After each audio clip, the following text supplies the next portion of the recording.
Crime report करनी थी। Crime क्या है? Sir rape. रेप? आइए। पीड़ित कौन है? सर मेरी बीवी। किसने किया, देखा तुमने? सर मैंने ही किया।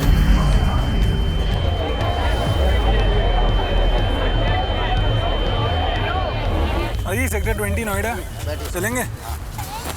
यहाँ से आ जाओ। As I am a journalist, I was once asked to speak to 14 women. After I met them, I discovered something which disturbed me.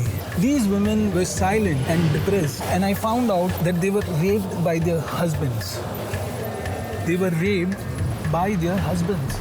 जबरदस्ती मारना पीटना पैसे मांगना और कभी नहीं, वो हमेशा जबरदस्ती बिल्कुल नहीं होनी चाहिए, है गलत बात है। बिल्कुल किसी के साथ जोर जबरदस्ती तो वो तो गलत ही है। This is 6 years of my research, and this is the petition that was filed to change the law. It's 2019 right now, you understand? It's 6 years. 6 years and we have not been able to come to a solution. You know, Martin Luther said that a right delayed is a right denied, and I am getting late for my appointment. Come. We'll be going from here on this side.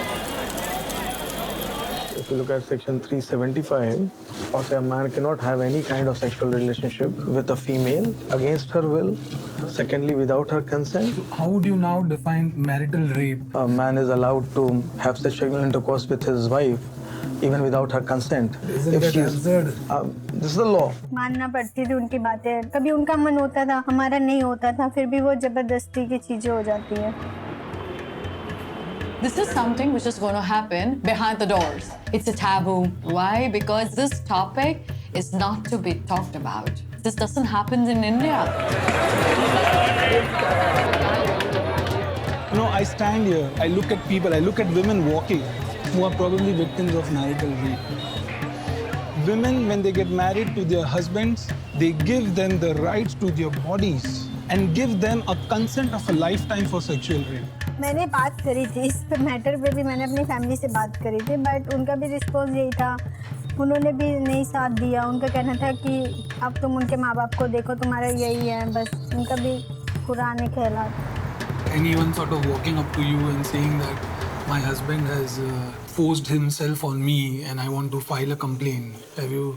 In my career, I have not personally received any such complaint.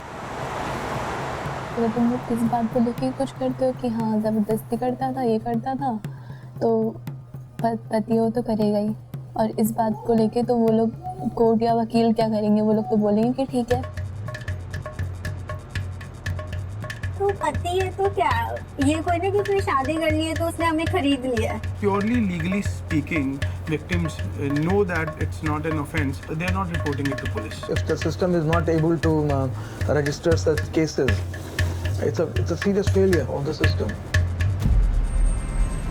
The law has been made to protect each and every citizen of this country. All men, women, 50-50. As simple as that. A rape is a rape whether it's inside a wedding or not. The victim suffers the same. पीड़ित कौन है? Sir मेरी बीवी। किसने किया, देखा तुमने? Sir मैंने ही किया।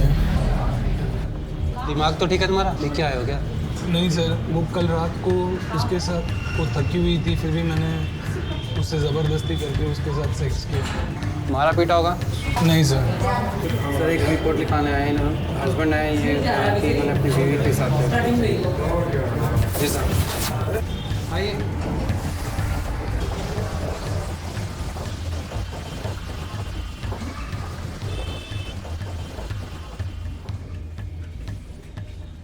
प्लीज सिट डाउन, बैठिए।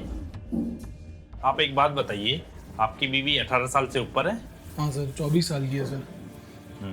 आपने कोई हिंसा या कुछ मारपीट की उनके साथ? नहीं सर, नहीं। तो श्रीमान, आपके अनुसार आपने अपनी बीवी के साथ कोई मारपीट, कोई हिंसा नहीं की? नहीं सर। और आपके अनुसार आपने अपनी बीवी का रेप किया? हाँ सर। तो कानून के अनुसार हमारे यहाँ ये कोई अपराध की श्रेणी में नहीं आता। ये आपका और आपकी बीवी का आपस का मामला है, ये आप अपना खुद निपटा लीजिए, ज़्यादा बेटर रहेगा। Okay sir. ठीक है, आप जाइए।